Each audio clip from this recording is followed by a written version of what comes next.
I think we can all agree that the Iranian regime are full of bad people. I think Matt admits that very openly in his speech, and I think that's the conclusion we can both draw. First is the president of Iran, Ahmadinejad. He not only denies the Holocaust, he also thinks that striking a country like Israel is a great idea. Second, the other leader of Iran, this up-and-coming moderate named Ras Fajari, who the negative also refers to as a possible regime that we could negotiate with, also thinks that striking Israel is a good idea. There's really no way around it. If we do negotiate with Iran, Iran will strike Israel.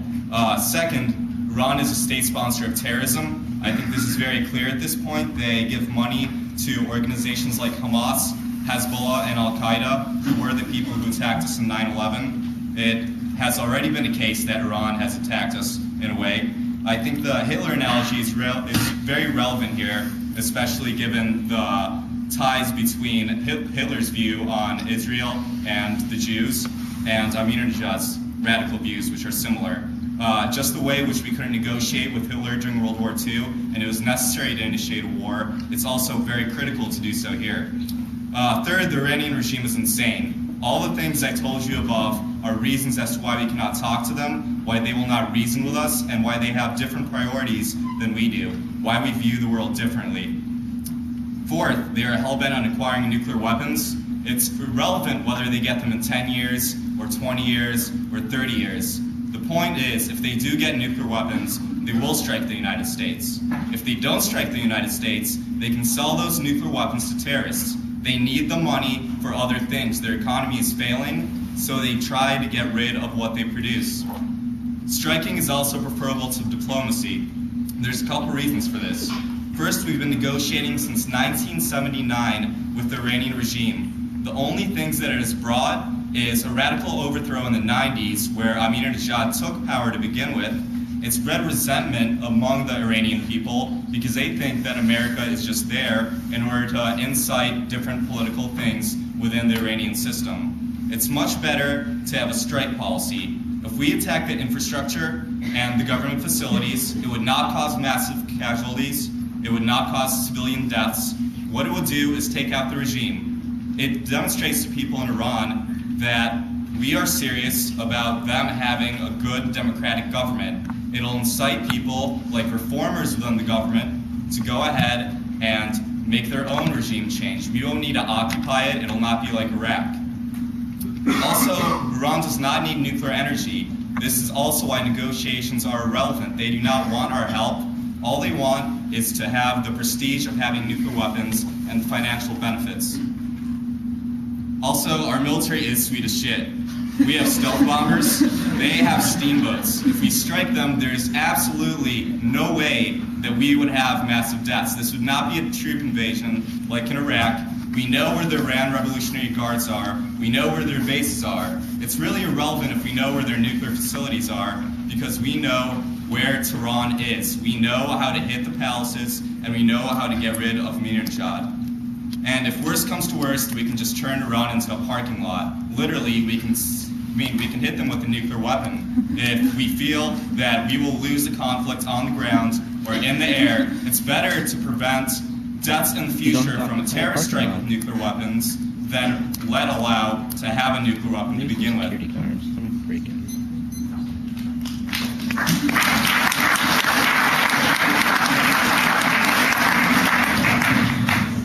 Okay, Aaron Vinson will conclude the debate, and remember, when you've got to just stay seated, we'll pass out the ballot and we'll be done like right at 8 o'clock. So, Aaron Vinson.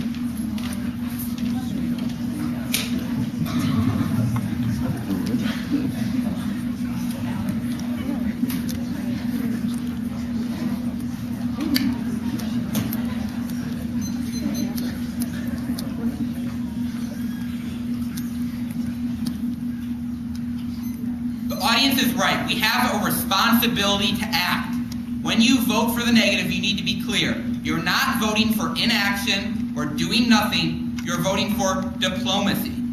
We can only maintain our superpower status that many of you are concerned about if we remain one of the popular kids, i.e., we rectify the damage we have done in Iraq and Afghanistan by preemptively striking countries.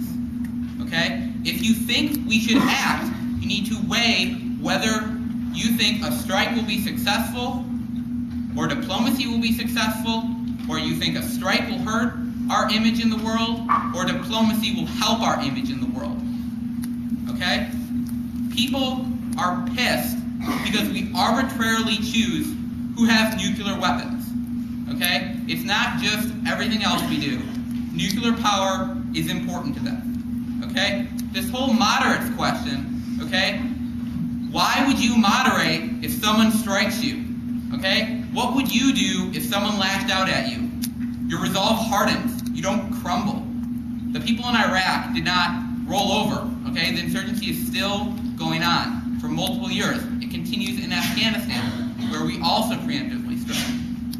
Okay? Also, people were concerned about just the U.S. acting. If the U.S.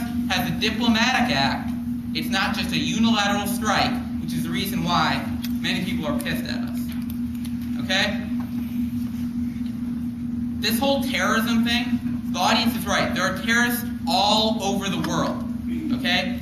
Countries will continue to support terrorism. We need to ask ourselves, why do terrorists attack us? It is because of anti-Americanism. Okay? If we continue to strike countries and give us more reasons to hate us, they will continue to hate us.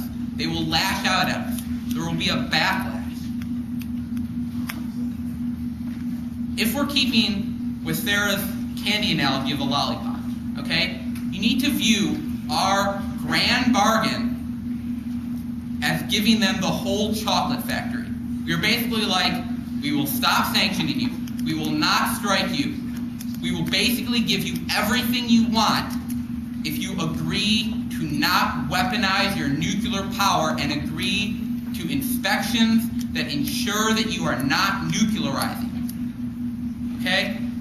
You ask, at what point will we stop them? At what point will we stop preemptively striking countries and making them hate us more? They talk about things like our hard power and how strikes will succeed. Okay? As Maddie pointed out, their speedboats are pretty sweet. This might be laughable to you. Okay? The analogy is similar to, say for instance, their speedboats kind of like Fast and the Furious. Okay? But the Vin Diesel Fast and Furious, not like that weird guy from Torque. The U.S. Navy is more like driving Miss Daisy. Okay? And driving Miss Daisy into landmines, because they have landmines all over the Straits of Hormuz. Okay? They have not presented you a reason why strikes will work. We do not know where these facilities are. The people that say they know where the nuclear weapons are the same people that said they knew where the nukes were in Iraq. The same people that say they've already weaponized or will weaponize now are the same people that said that about Iraq. When you decide what policy you want to act and what the threat assessment is now, you need to ask, who do you believe? The people in Iraq or the people who are moderate, intelligent?